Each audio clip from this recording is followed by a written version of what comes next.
Bom, pessoal, vamos dar continuidade ao nosso pequeno estudo sobre derivadas e aplicações de derivadas. Esse vídeo tem o objetivo de se falar sobre uma operação bastante importante na derivação, que é a chamada regra da cadeia. O que vem a ser a regra da cadeia? A gente pode fazer a analogia da regra da cadeia com um pão, um bolo, um biscoito recheado. Na sequência, vocês vão entender o porquê que eu estou fazendo essa comparação. Normalmente, quando você vai comer um pão, você pega o pãozinho lá da padaria, né?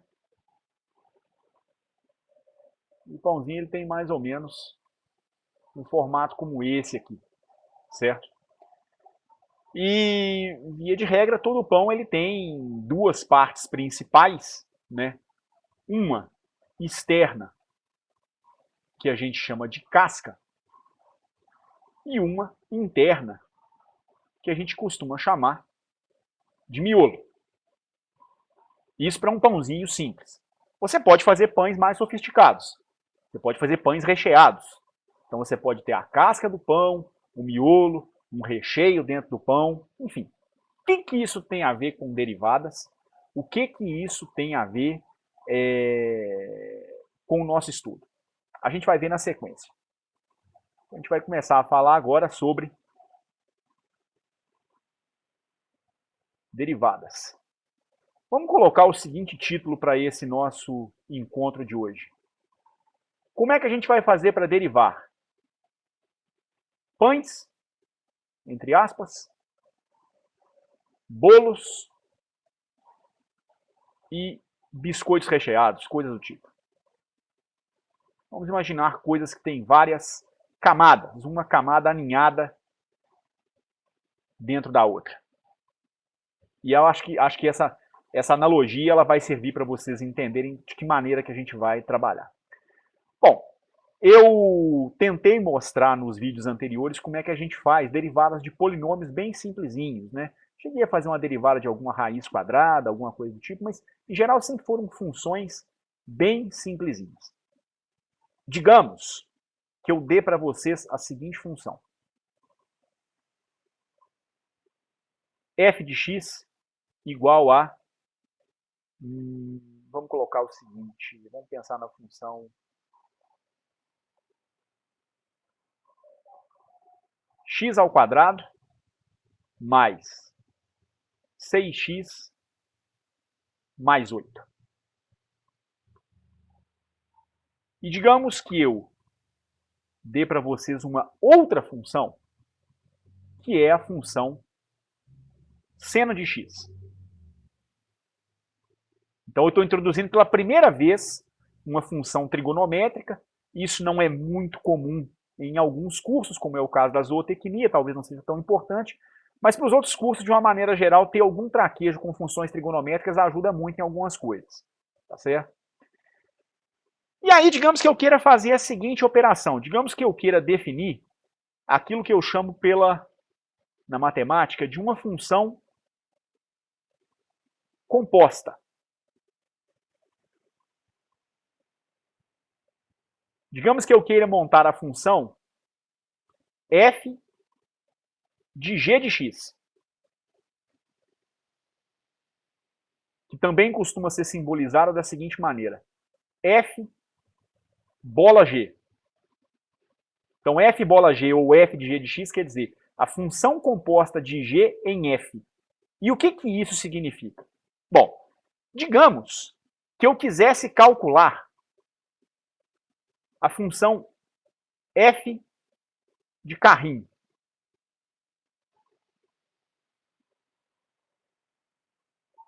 O que isso quer dizer? Bom, não quer dizer muita coisa, mas no final das contas, o que eu quero dizer com esse símbolo é que em todo lugar onde eu tenha a variável x dentro da minha função, eu devo substituir o x pelo desenho de um carrinho. Então aqui eu teria algo do tipo carrinho ao quadrado mais 6 vezes um carrinho mais 8. Se eu peço para a gente calcular um f de quadradinho, de acordo com a regra que eu estabeleci para a função f, isso aqui seria quadradinho ao quadrado, mais 6 vezes quadradinho, mais 8. Obviamente, a partir do momento que eu tenho g de x igual a seno de x, e eu peço que vocês calculem para mim o f de g de x, o que eu quero dizer com isso é que, na função f, em todo lugar onde eu tiver a variável x, eu devo colocar a função g, que é seno de x. Eu ficaria, então, com seno ao quadrado de x mais 6 vezes o seno de x mais 8. Então, isso é a função composta de g em f. Eu tenho, então, uma função dentro de uma outra função. A função original, a função f, é esse meu polinômio do segundo grau. A função que eu vou aninhar dentro do f é a função seno de x. Então, é como se isso aqui, em analogia ao que eu coloquei agora há pouco, fosse a casca de um pão. E essa coisa que eu vou colocar dentro da casca pode ser entendida como o miolo do meu pão. Tá certo? Então eu estou compondo a casca e o miolo para poder formar esse meu pão, que na verdade é uma função composta. Onde nós queremos chegar com isso no final das contas? Bom, digamos que eu peça para vocês calcularem para mim a seguinte derivada.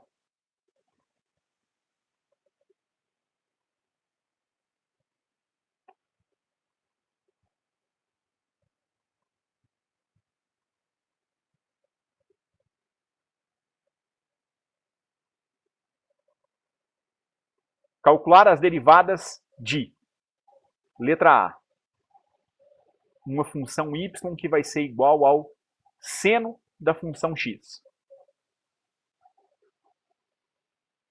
Item B, uma função f de x que vai ser igual ao mesmo seno. Porém, ao invés de ser o seno de x, digamos que eu calcule agora o seno de 3x. E no item C, eu vou definir uma função h que é igual ao seno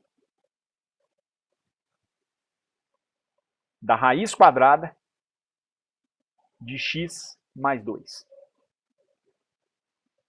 Como que eu faria essas derivadas?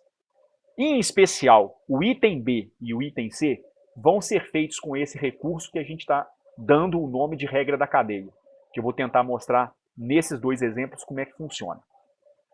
O item A é bem mais tranquilo. Como é que eu vou calcular a derivada de y em relação a x? Poderia dar a regra direta para se calcular a derivada de uma função do tipo seno, mas eu vou recapitular a definição de derivada para a gente treinar um pouquinho mais. Ora, pela definição, isso aqui seria o limite quando Δx tende para zero, ou seja, você vai fazer a variável x sofrer um pequeno incremento Δx, ela vai aumentar ou diminuir um pouquinho, do que?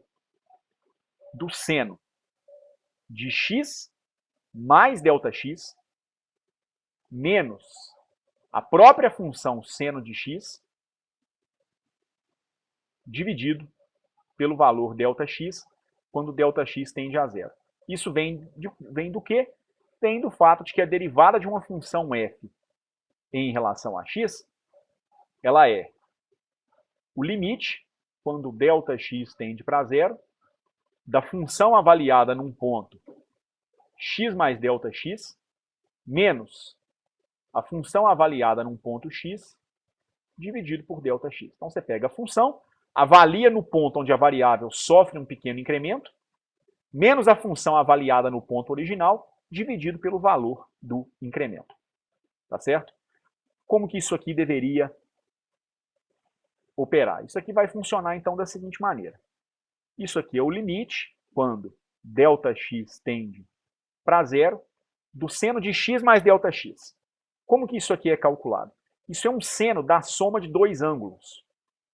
Você pode resgatar uma identidade lá da trigonometria, que é o seno de A mais B.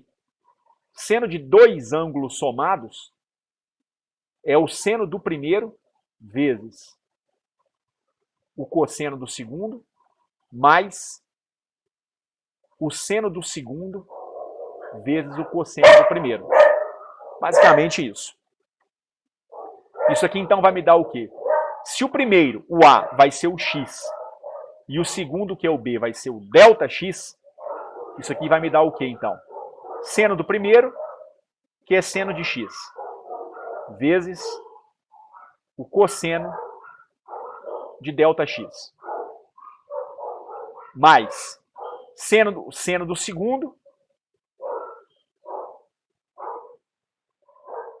que é o seno de ΔX, vezes o cosseno do primeiro, que é o cosseno de x. Tudo isso dividido por ΔX, menos o próprio seno de x, que é a função avaliada no ponto inicial, vamos dizer assim. Bom, pode-se mostrar que esse resultado aqui vai ser igual a cosseno de x. Existem alguns limites que eu teria que apresentar para vocês, mas isso não é fundamental na nossa análise, não.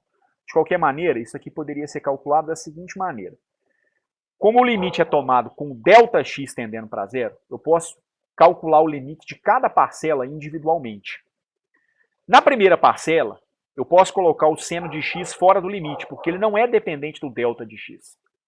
Então isso aqui dá seno de x vezes o limite, quando o ΔX tende para zero, do cosseno de ΔX dividido por ΔX. Mais, na segunda parcela, o cosseno não é dependente do ΔX, então o cosseno pode sair para fora do limite. Vou ficar então com o cosseno de x vezes o limite, quando ΔX tende para zero, de seno de x, aliás, seno de ΔX dividido por ΔX, menos o próprio limite do seno de limite do seno de x dividido por ΔX quando ΔX tende para zero. Ora, isso vai me dar o que no final das contas? Tem uma longa demonstração, longa não, né? Tem uma demonstração que é feita para se calcular principalmente esses limites aqui, o limite do cosseno de ΔX sobre ΔX, quando ΔX tende para zero, e o limite do seno de x sobre ΔX, quando o próprio ΔX tende para zero. No final das contas, eu não vou me ater muito a esse cálculo não, mas se você calcular todos esses limites aqui, e isso, eu insisto, não é importante para a gente nesse momento, o único termo que vai sobrar é o termo cosseno de ΔX. Você consegue mostrar que esse limite do seno de ΔX dividido pelo próprio ΔX, esse limite aqui, ele é igual a 1. E você consegue mostrar que o seno vezes esse limite menos essa parcela é eliminada com essa parcela aqui. Só não vou entrar em detalhes de como é que isso é provado, mas isso não é relevante não, tá certo? O que importa no final das contas é isso. É mostrar, ou a gente começar a utilizar, que a derivada da função seno de x em relação a x, ela é igual ao cosseno da variável x. Esse é o resultado que vai nos importar. Então esse seria o resultado do item A. Como nos vídeos anteriores, nós não vamos precisar utilizar a definição em todos os instantes, tá certo? Não há necessidade de se utilizar a definição de derivada para calcular qualquer derivada que venha na sua frente. A gente precisa ter alguma noção de onde as regras vêm, como é que as regras são deduzidas, né, qual que é o significado delas. Depois a gente vai começar a operar com essas regras, sem a necessidade de se fazer o uso da definição constantemente. Então, quando você vai para o item B, você tem uma função f de x que é igual não ao seno de x que eu derivei aqui em cima, mas sim ao seno de 3x. Então, nesse momento, eu tenho algo parecido com aquilo que eu tinha colocado na primeira lâmina, que é uma composição de funções. Eu teria uma função, digamos, h de x, que é igual a seno de x. Teria uma outra função g de x, que é a função 3x. E aí eu pedi para a gente calcular a composição de h com g. Ou seja, eu vou colocar a função g dentro da função h. Quando eu faço isso, é como se eu fosse calcular o seno de caminhão. E o meu caminhão vale 3x. Então isso aqui vai me dar seno de 3x. Em outras palavras, a função de fora, a minha função seno, ela opera como se fosse a casca de um pão. E a função seno de 3x, ela vai funcionar como se fosse o miolo desse meu pão. E aí, no momento em que eu peço para vocês calcularem a derivada da função f em relação a x, você tem que tomar um cuidado, porque o resultado não vai dar exatamente um cosseno.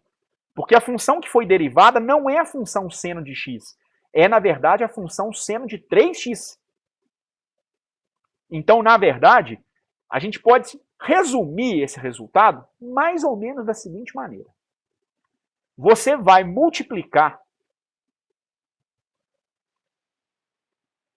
a derivada da função casca pela derivada da função miolo.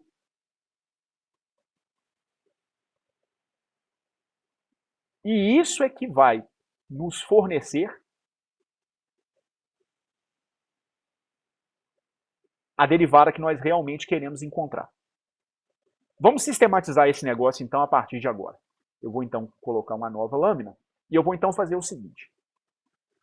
Minha função f de x é igual a seno de 3x. Imagina que você tem um pão com mortadela na sua frente. O recheio é a mortadela. É o miolão, vamos dizer assim. Eu vou chamar esse miolão que está aqui dentro por um outro nome. Isso aqui vai ser para mim uma função u, que vai ser igual a 3x. Isso aqui para mim vai ser entendido como o miolo do meu pão, ou o recheio do meu pão, do meu sanduíche, seja lá o que for. Certo? Com isso, eu passo a ter uma função que vai depender dessa variável u. Esse u vale 3x. E aí agora, como é que você vai calcular a derivada de f em relação a x? Imagine que isso aqui, uma outra analogia interessante, é você imaginar essas funções compostas como uma cebola. Uma cebola é formada por várias camadas, uma camada dentro da outra. Então você tem que sair derivando as camadas. Eu vou primeiro derivar a camada de fora. A camada de fora é a função seno. Então eu vou derivar a função f, que é o seno, em relação à variável interna, que é igual a u. Mas o u, por sua vez, depende de uma outra camada. E essa camada é escrita em função da variável x. É isso que eu quis dizer agora há pouco, como multiplicar a derivada da casca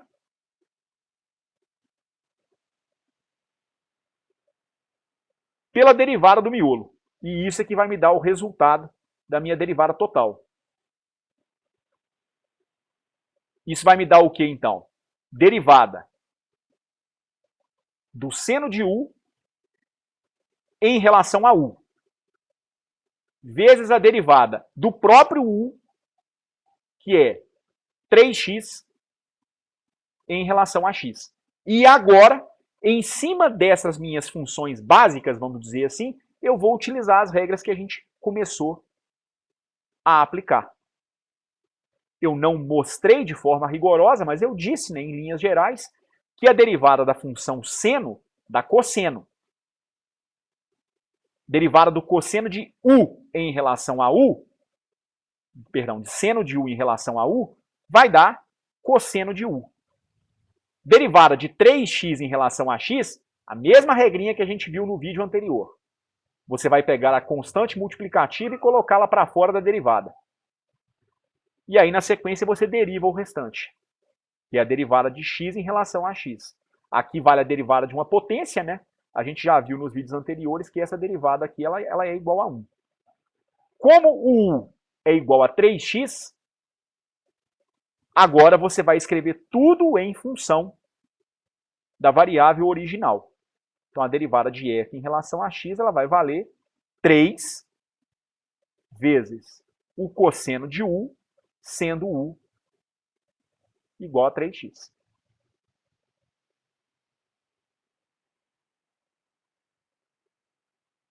Isso encerra, então, o nosso exemplo da letra B.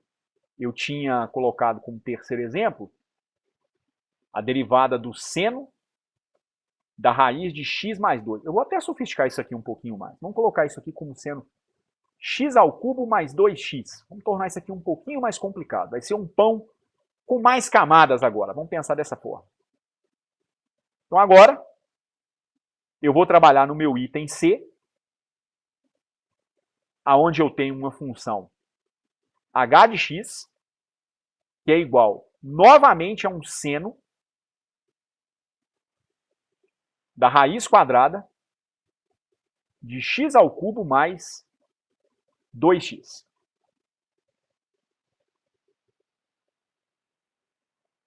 Como que você vai destrinchar esse bicho? Você novamente vai pensar nessa sua função como um pão. Um pão pode ter várias camadas. Vamos começar a identificar a camada interna, o recheio mais interno que esse pão possui. O recheio mais interno é essa função dentro da raiz quadrada, que eu vou chamar de U. U é igual a x ao cubo mais 2x. Só que aqui eu não tenho o x ao cubo mais 2x fora de uma outra operação. Na verdade, eu tenho outra operação a ser tomada. Eu tenho que tomar a raiz quadrada desse negócio. Na verdade, então, eu tenho uma função v um pouquinho mais externa, e é como se fosse uma camada mais externa do meu pão. Isso aqui é igual a raiz quadrada de u. E aí, agora, por fim, eu tenho uma camada mais externa, que é a casca do meu pão, que é de fato a função h. Essa função h, ela é uma função de v, e essa função de v, por sua vez, é uma função de u. Quem é o h? O h, no final das contas, é uma função seno. O seno da raiz de x3 mais 2x, que é a raiz de u, e por sua vez é igual a v.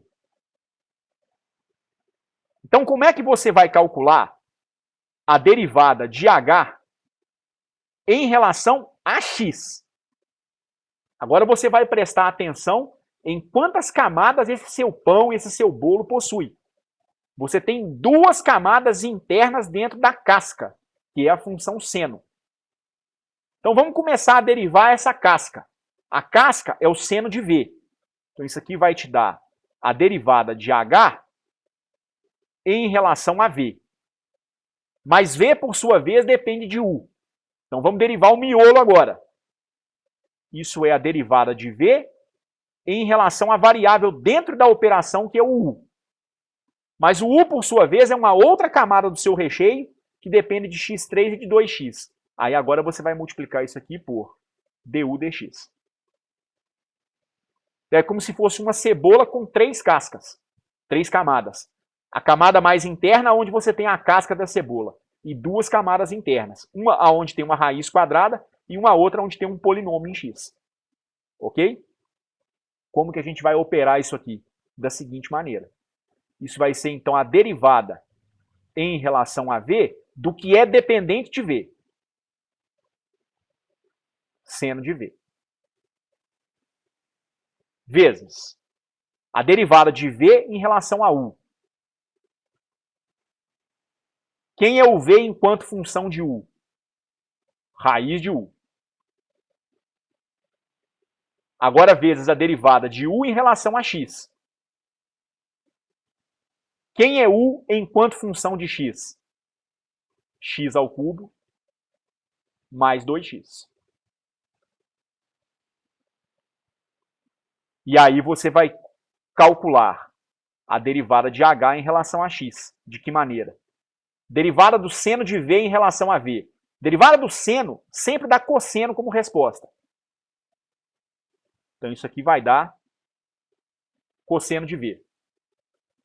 Eu vou preparar essa derivada aqui um pouquinho mais para a gente trabalhar um pouquinho a derivada da potência.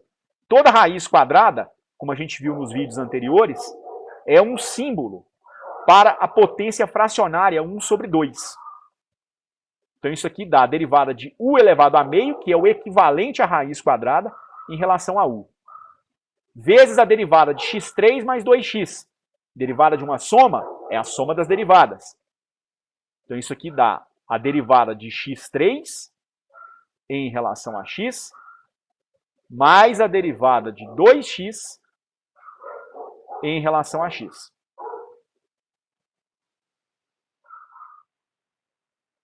Derivada de u elevado a meio. Relembrando que a derivada de uma potência u elevado a uma certa variável n, a um expoente n, em relação a u, é o quê? Você desce o expoente e subtrai uma unidade do expoente original. Então, n vezes u elevado a n menos 1. Isso aqui dá o quê, então? Cosseno de v vezes... Se o n, o expoente, vale meio, você desce o meio e subtrai uma unidade do meio. Então, meio menos 1. Vezes, derivada de x3 é uma potência. Desce a potência, subtrai uma unidade da potência anterior. 3x2. Derivada de 2x dá 2 vezes a derivada de x em relação a x, que é igual a 1. Lembrando que uma constante multiplicativa sempre pode sair para fora da sua derivada. U elevado a meio menos 1 é u elevado a menos meio, que nada mais é do que um símbolo para 1 dividido por u elevado a meio. Mas u elevado a meio é 1 sobre raiz de u. E aí agora a gente pode voltar com toda a representação em x outra vez. Derivada de h em relação a x vai ser o quê? Cosseno de v. V é raiz de u. Só que u é x3 mais 2x.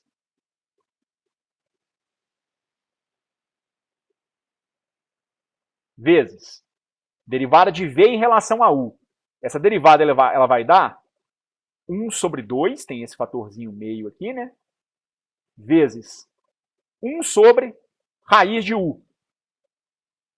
Quem é u como função de x? x3 mais 2x. Vezes a derivada de u em relação a x, que está simplesinha calculada aqui. 3x2 mais 2. Você pode reordenar isso aqui para obter, então, o seguinte resultado. Isso aqui vai nos dar meio que multiplica 3x ao quadrado mais 2 sobre a raiz de x ao cubo mais 2x vezes o cosseno da raiz de x3 mais 2x. Essa é a derivada da sua função h em relação a x, obtida através dessa regra, né, desse procedimento que nós chamamos de regra da cadeia. Eu vou fazer um outro exemplo, fazendo uma conexão com algo que a gente viu na aula anterior. Na aula, no vídeo anterior, nós fizemos uma análise sobre máximos, mínimos e pontos de inflexão de uma função. Eu cheguei a fazer alguns exemplos sobre máximos, mínimos, pontos de inflexão, mas houve um exemplo que eu iria mencionar no final, que ele não foi feito porque eu percebi que haveria a necessidade de se trabalhar com a regra da cadeia, tá certo? Eu não tinha apresentado a regra da cadeia para vocês ainda, daí eu preparei esse vídeo com esse pequeno esboço. Agora, então, eu vou voltar na discussão sobre máximos, mínimos, pontos de inflexão, e aí, na sequência, a gente vai amarrar isso tudo com a regra da cadeia. Deixa eu só localizar esse exemplo, por favor. Só um minutinho. Um instante.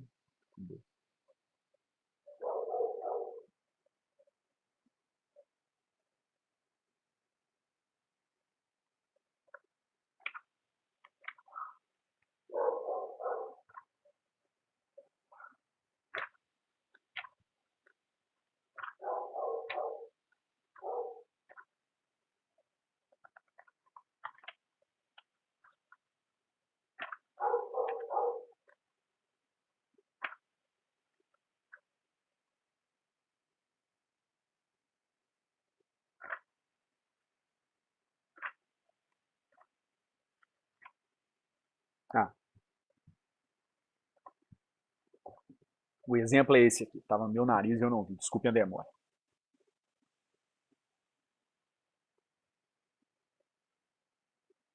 É para a gente determinar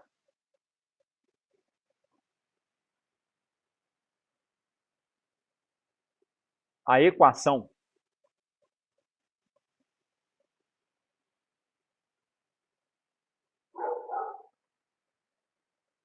da reta tangente no ponto de inflexão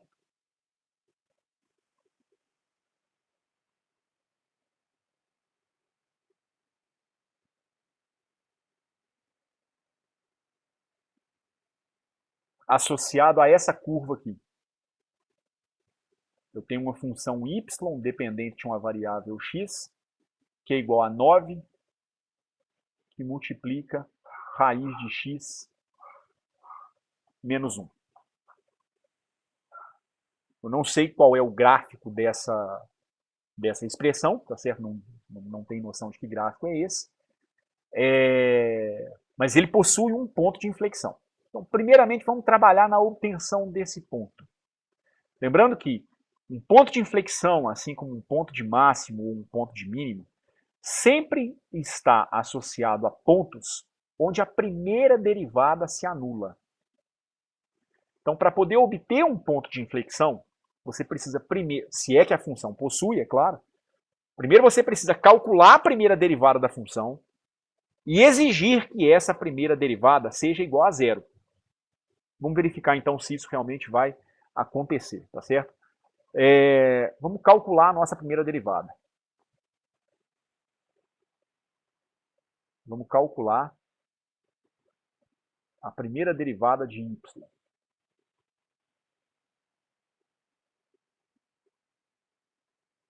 Então eu tenho que calcular a derivada de y em relação a x, que é igual à derivada em relação a x de 9 que multiplica raiz de x menos 1. O 9 é uma constante. Toda constante multiplicativa pode ser lançada para fora da sua derivada. Com isso, você vai ter a derivada em relação a x da raiz quadrada de x menos 1. Pronto, isso aqui é uma função composta. Não é a derivada da raiz de x em relação a x. É a derivada da raiz de x menos uma unidade. Dá para fazer essa derivada, bem na verdade, até de cabeça. Mas, principalmente para quem tem pouca habilidade, vale a pena a gente tratar isso aqui como o nosso pãozinho de cada dia. Então, primeiramente eu vou definir uma função f de x, que é igual a raiz de x menos 1. Não é a raiz de x, é a raiz de x menos 1. Então é como se eu tivesse dentro da raiz quadrada um miolo, que eu vou chamar de u, igual a x menos 1. Isso, então, é meu miolo. E a raiz quadrada é aquilo que vai funcionar como sendo a casca do meu pão. Então, a derivada de y em relação a x vai ser igual a quê? Se você batiza a função x menos 1 de u, a sua função f passa a depender da variável u, que é igual a raiz de u, com u sendo igual a x menos 1. Como eu quero fazer a derivada de y em relação a x, isso aqui me dá o quê? 9, que é uma constante multiplicativa, saiu para fora da derivada.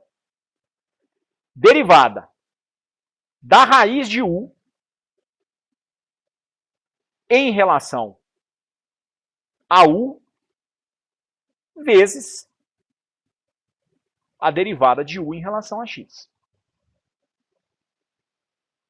Ora, quanto dá a derivada de raiz de u em relação a u?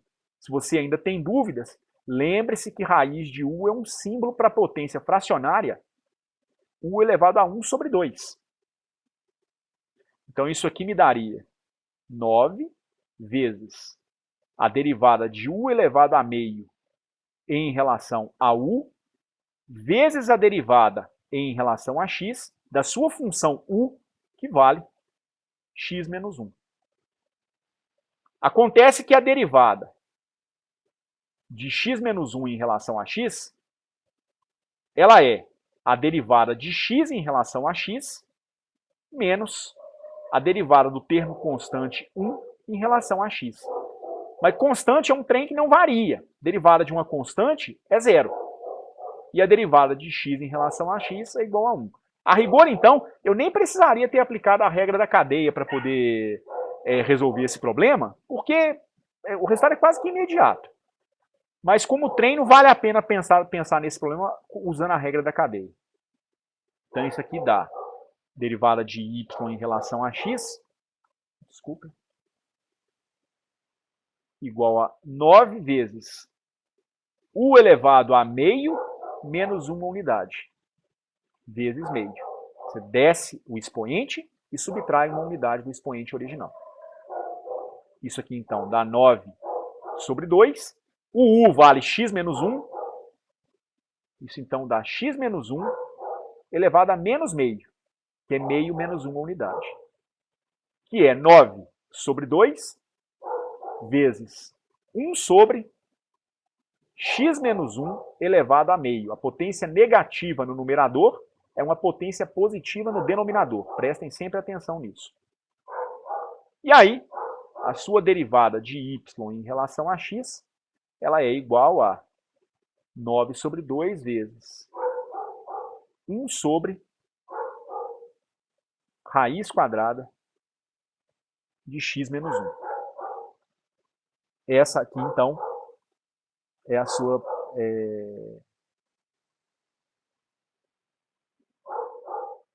derivada. Espera aí só um minutinho. Não, tá certo.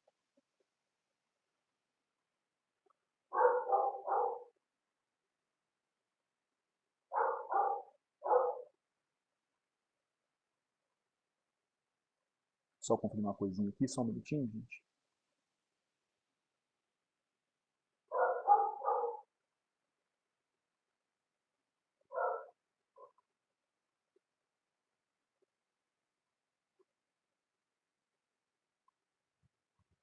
Beleza. Acho que tem um erro de impressão aqui no nosso exemplo, mas tudo bem. Bom, qual é o problema com essa expressão? O problema com essa expressão é que essa primeira derivada nunca se anula. Então o ponto de inflexão não vai existir. Ela só se anula quando o x tende para infinito. Que, na verdade, se você for fazer o gráfico de raiz de x, ou mesmo raiz de x menos 1, né, a menos dessa constante 9, se você fizer esse gráfico, você vai ver que o gráfico dessa função vai ter mais ou menos esse comportamento aqui. Essa função ela só é definida para x maior do que 1.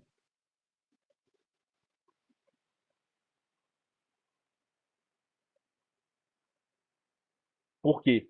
Porque se o x for maior ou igual, né, melhor dizendo, se o x for menor que 1, a raiz quadrada vai ser a raiz de um número negativo, que não é definida no conjunto dos números reais. Se você fizer essa derivada, você vai ver que, fizer o gráfico dessa função, você vai ver que ela tem esse comportamento aqui. Então, só quando o x é muito grande, a derivada, que é uma reta tangente à curva em cada ponto, tende a se anular. Certo? Então não existe ponto de inflexão nesse negócio, não. Na verdade é porque houve um erro de digitação no livro que eu estou utilizando. Na verdade a função original seria 9 raiz cúbica de x menos 1. Esse aqui é o problema no final das contas. Mas tudo bem. Não invalida o que a gente fez, não. Então essa função ela não possui ponto de inflexão. Como é que a gente sabe, do ponto de vista gráfico, que ela não possui ponto de inflexão? De acordo com o que a gente viu no nosso último vídeo, o ponto de inflexão ele caracteriza uma mudança da concavidade da curva. Aqui a concavidade dessa função raiz quadrada está sempre voltada para baixo. Não tem inversão na concavidade. Ponto de inflexão acontece quando a concavidade muda em torno de um ponto onde a primeira derivada é zero. Aqui a primeira derivada só vai se anular se o x tender para infinito, tá certo? E aí você vai fazer 1 sobre infinito, que vai tender para zero, aí a primeira derivada se anula. Então aqui a concavidade estaria voltada para baixo, a segunda derivada seria negativa. E aqui a segunda derivada seria positiva com a concavidade voltada para cima. Aqui não. Aqui a boca está sempre voltada para baixo. Então não faz sentido pensar em ponto de inflexão nessa curva, não. Eu vou refazer esse exemplo, então, com o formato original do problema, tá certo? Vamos refazer o problema anterior para a seguinte expressão.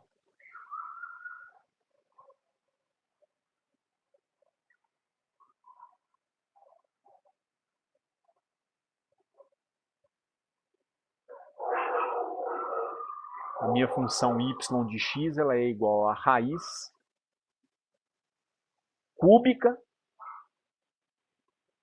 de x menos 1. Aliás, é 9 que multiplica raiz cúbica de x menos 1.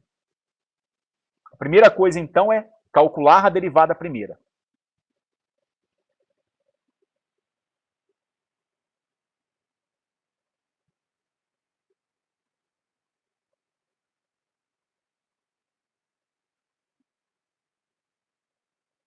Ora, a sua função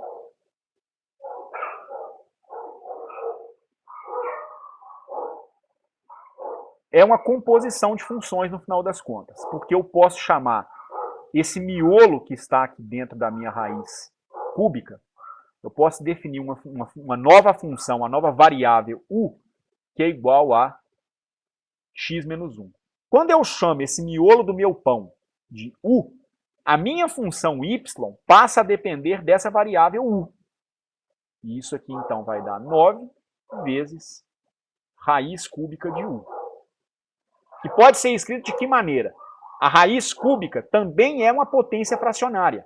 Isso aqui dá 9 vezes u elevado a 1 dividido por 3. O 1 surge pelo fato de que eu tenho u elevado a 1 aqui dentro. Aí é esse cara dividido por esse. Se fosse u ao quadrado, daria u elevado a 2/3, tá certo? Isso para quem tem pouco hábito de lidar com esse tipo de função. Então a minha função é essa no final das contas. Só que eu quero derivá-la em relação à variável x, a variável mais interna que eu tenho. Então eu vou ter que aplicar a regra da cadeia. Eu vou tratar essa minha função como uma espécie de um pão, com casca e miolo. Isso aqui então vai me dar a derivada de y em relação a u, que é a derivada da casca. Aí agora eu vou derivar o miolo. O miolo é x menos 1, ou seja, eu vou derivar u em relação a x. O y escrito em função de u é igual a 9 vezes u elevado a 1 sobre 3. O u escrito em função de x é x menos 1.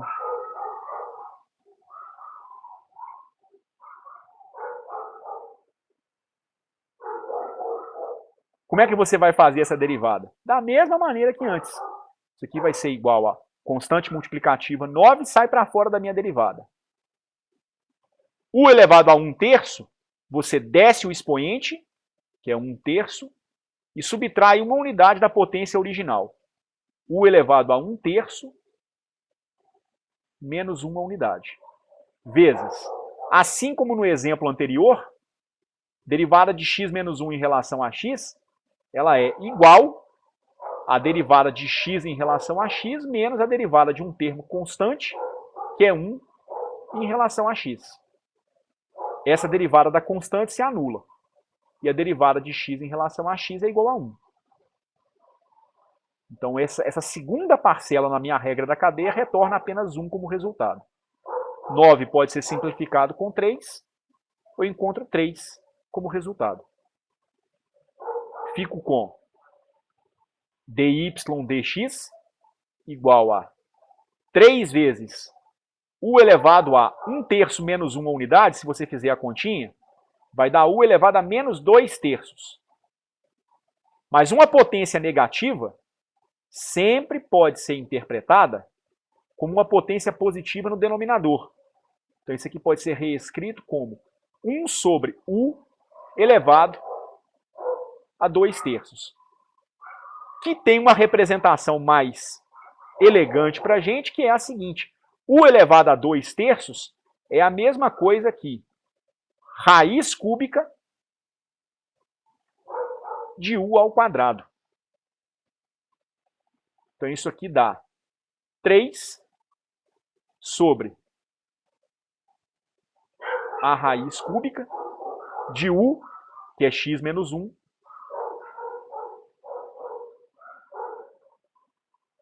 elevado ao quadrado. Essa é a minha derivada de y em relação a x, obtida por meio da regra da cadeia. Agora, vamos fazer o seguinte. Vamos calcular a segunda derivada. Derivada segunda de y em relação a x. Lembrando que a segunda derivada nada mais é do que a derivada da minha primeira derivada, que é igual a derivada em relação a x de quê? 3 sobre raiz cúbica de x menos 1 ao quadrado. De uma certa maneira, eu vou refazer os passos anteriores que eu fiz de trás para frente. Vou fazer o seguinte. Essa raiz no meu denominador, eu vou escrevê-la inicialmente na forma de uma potência fracionária. Isso aqui dá 3 sobre o cara que está dentro da raiz, que é x menos 1, elevado a 2/3.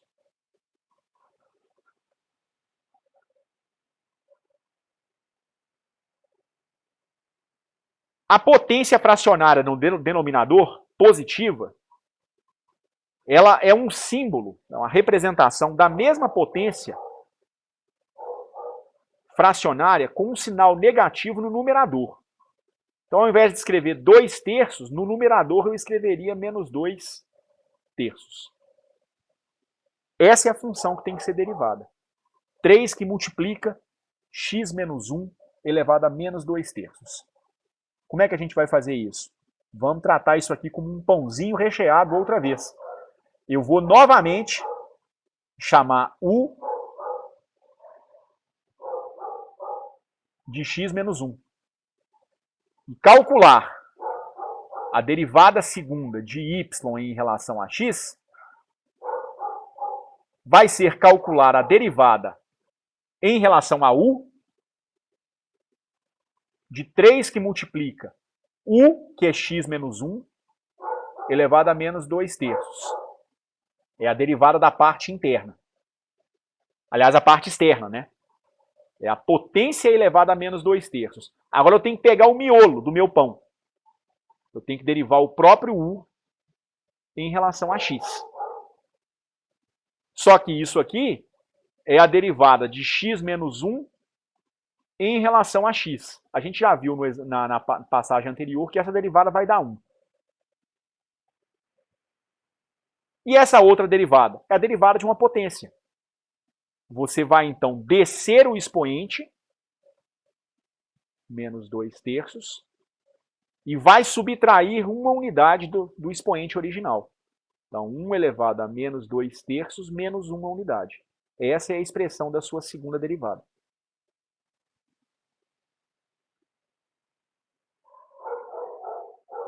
Posso simplificar esse 3 com esse 3, isso aqui vai dar menos 2. U elevado a menos 2/3 menos 1, se você fizer a conta, isso aqui vai dar menos 5/3. Que é igual a menos 2 que multiplica 1 sobre U elevado a 5/3. Só que isso aqui é uma representação para a potência fracionária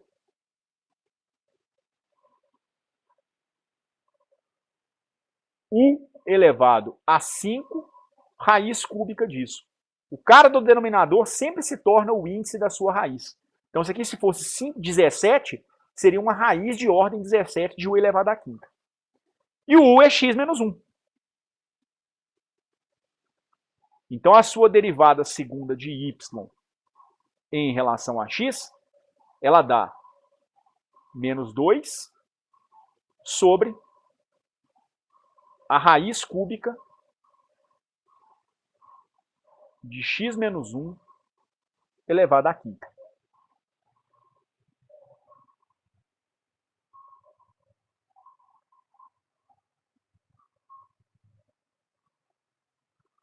Bom, normalmente a gente afirma que o ponto de inflexão pode acontecer num local onde a segunda derivada se anula.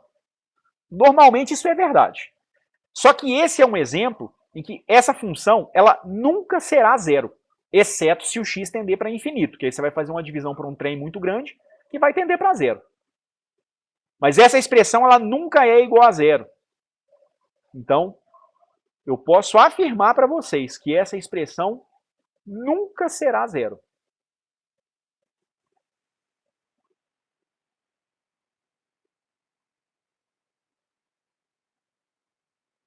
Então a função não tem ponto de inflexão?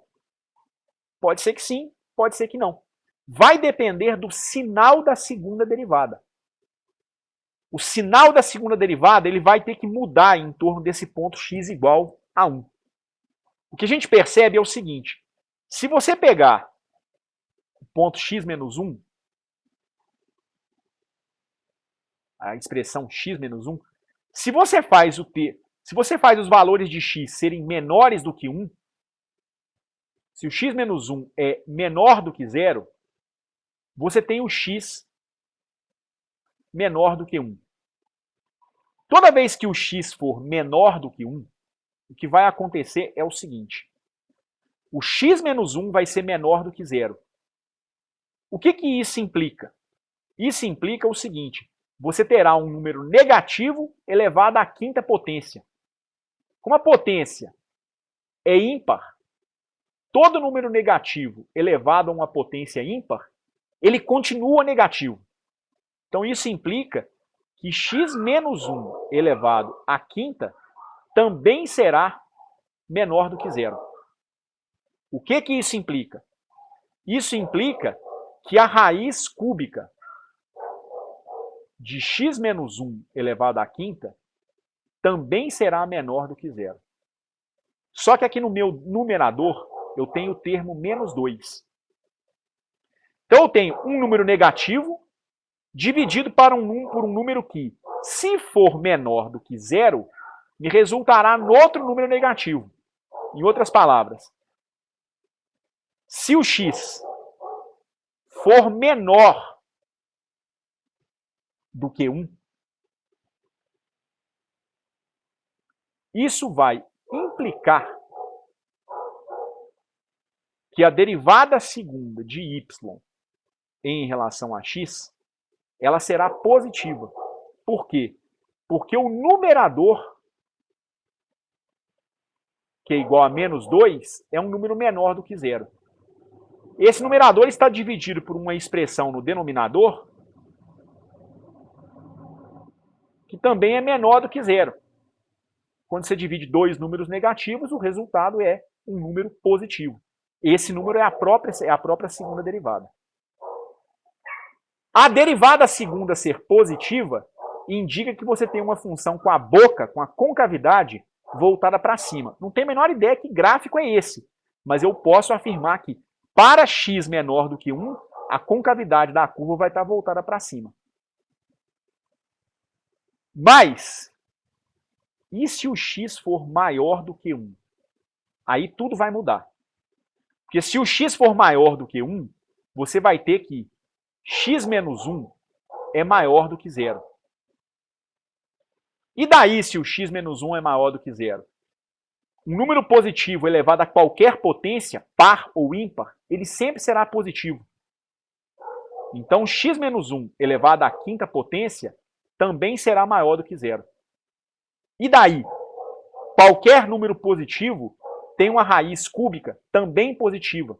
Então, a raiz cúbica de x menos 1 elevado à quinta, que eu vou chamar de um número k, por exemplo, será maior do que 0. Ora, isso significa o seguinte: a sua segunda derivada ela é igual a menos 2 dividido por esse número doido aqui. Menos 2 dividido pela raiz cúbica de x menos 1 elevado à quinta. Ou menos 2 dividido por k. Só que o k, para x maior do que 1, é um número maior do que 0.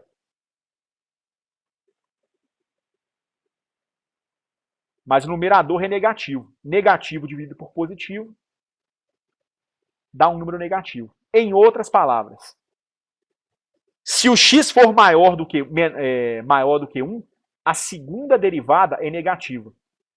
Se ele é menor do que 1, a segunda derivada será positiva. Houve, então, uma troca de sinal na segunda derivada. Então, se x maior do que 1, derivada segunda de y em relação a x é maior do que 0. Você tem, então, a concavidade da curva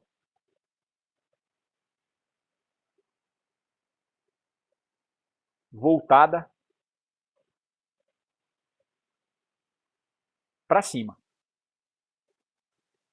Se o x for menor do que 1, a sua derivada segunda de y em relação a x é menor do que 0.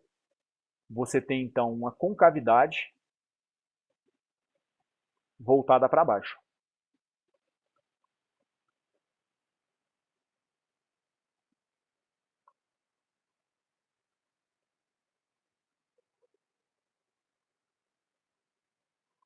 Se eu pensar em termos gráficos, é como se eu tivesse uma coisa mais ou menos desse tipo aqui. Ó.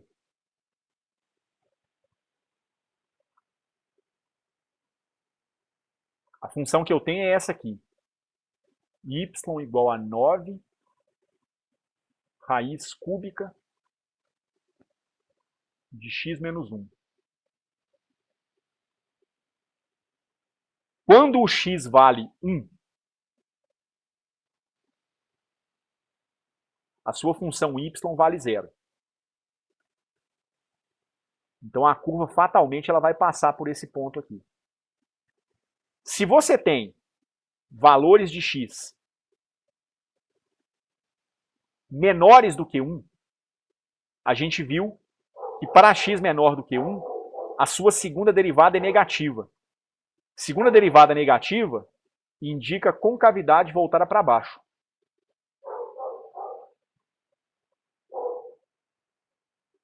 Então a curva vai ter mais ou menos esse aspecto aqui nessa região.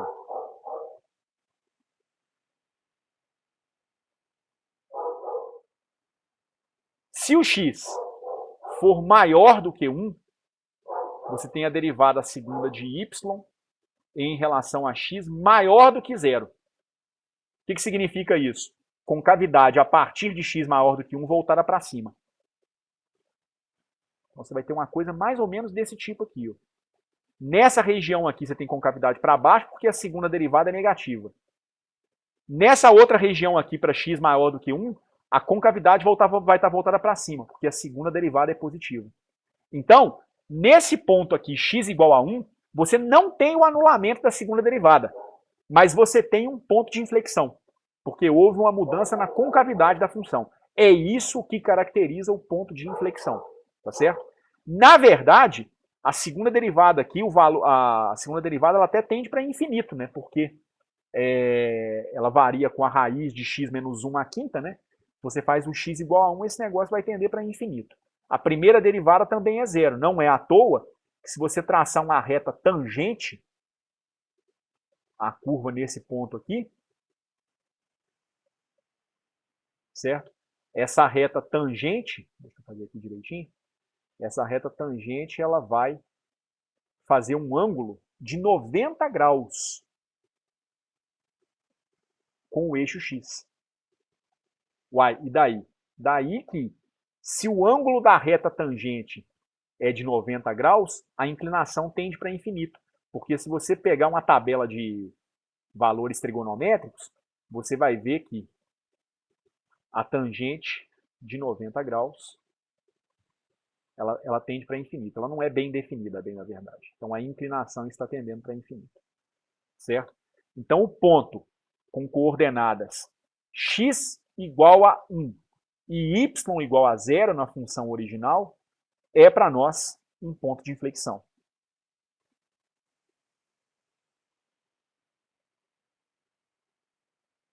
E qual é a reta tangente à curva, que é o que foi pedido no enunciado, né?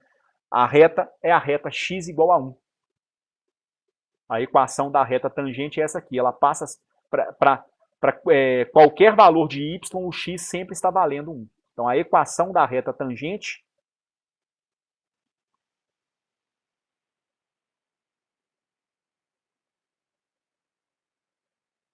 no ponto de inflexão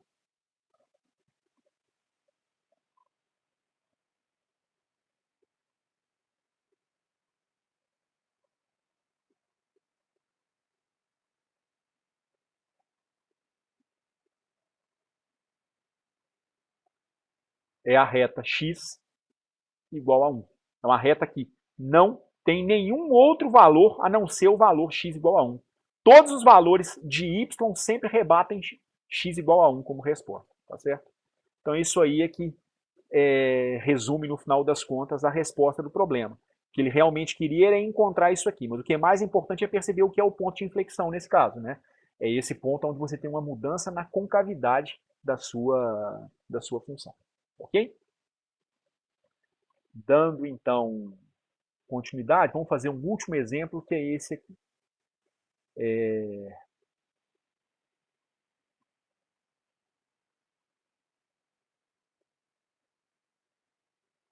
Calcule